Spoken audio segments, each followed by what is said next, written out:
హిందూ మత విశ్వాసాన్ని పూర్తిగా ఈ చంద్రబాబు నాయుడు గారి ప్రభుత్వం దెబ్బతీయటమే కాకుండా ప్రతిరోజు భక్తుల మనోభావాలని గాయపరుస్తూ ఆ రెండు దినపత్రికలు పెడుతున్నటువంటి హెడ్డింగ్లు శ్రీకాళహస్తి, కాణిపాకం, ద్వారకా, తిరుమలకు కల్తీనే అని హెడ్డింగ్ పెట్టారు. ఈనాడు కిరణ్ని నిజంగా కడుపుకి అన్నం తింటున్నావా, ఇంకేమైనా గడ్డి తిని వార్తలు రాస్తున్నావా? అన్ని హలయాల్లో అంట కల్తీని కలిపేశారంట. మొన్నటిదాకేమో తిరుమల అన్నారు, మొన్న తర్వాత ఏమో శ్రీకాళహస్తి అన్నారు, ఇప్పుడు కాణిపాకం, ద్వారకా, తిరుమల, రేపొద్దున విజయవాడ దుర్గమ్మ గుడి అంటారు, ఎల్లుండి సింహాచలం అంటారు, తర్వాత అన్నవరం అంటారు. ఈ రాష్ట్రంలో ఏం చేద్దాం అనుకుంటున్నారు హిందూ మతాన్ని?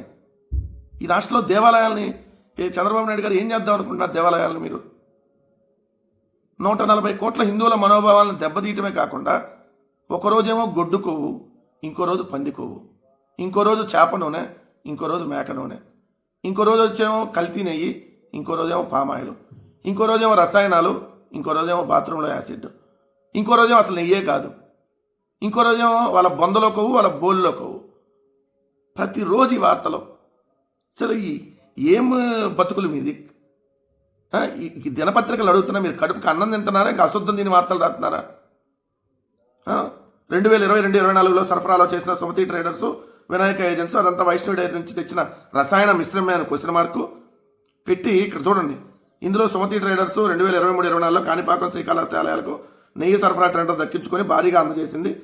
సో ఈ 3 ప్రధాన ఆలయాల్లోనూ అప్పట్లో కల్తీ నెయ్యితోనే లడ్డు, ఇతర ప్రసాదాలు తయారు చేసి భక్తులకు అందచేసినట్టు